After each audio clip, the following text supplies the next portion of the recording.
Darius Makita kontra sa panalo ni Eman Bacosa, humingi ng rematch kay Manny Pacquiao.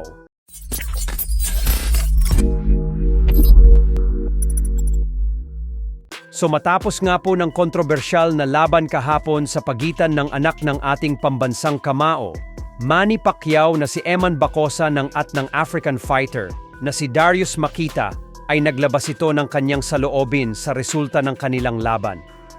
Sa interview ng Paukas Sports, hindi na naitago ni Makita ang kanyang pagkakadismaya sa naging desisyon ng tatlong hurado na ibigay ang panalo kay Bacosa via unanimous decision.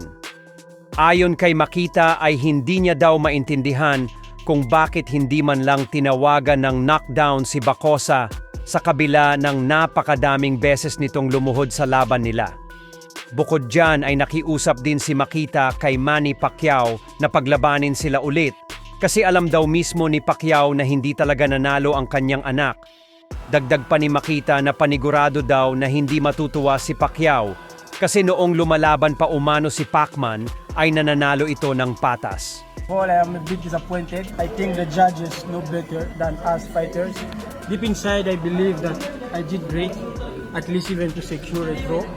I lose unanimous decision after dropping him several times, no counting. What the fuck is that? Father won't be proud because Manny Pacquiao is a legend. He won fairly, and some of his fights that he lose didn't deserve the lose. So if we can fight again, yeah, let's do it. I wanna him up. Please, Sir Manny, deep inside you know that your son didn't win.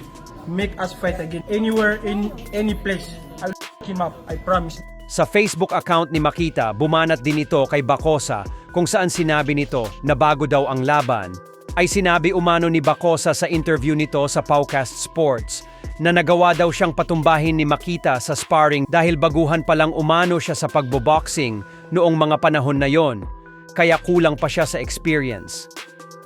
Pero paano naman daw yung kahapon kung saan ilang beses umanong lumuhod si Bacosa sa laban? Hinamon din ni Makita si Bacosa na muli ulit silang magtuos. At kapag makatagal daw ng 3 round sa kanya si Bacosa, ay siya na daw mismo ang aayaw sa boxing upang ibigay ang panalo kay Bacosa. Ganyan po kataas ang kumpiyansa ngayon ni Makita na tatalunin niya talaga via knockout si Bacosa kapag nagtuos ulit sila.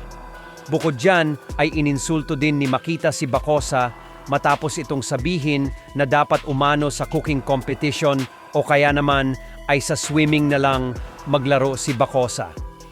Basta wag lang daw boxing kasi hindi naman umano ito tunay na fighter.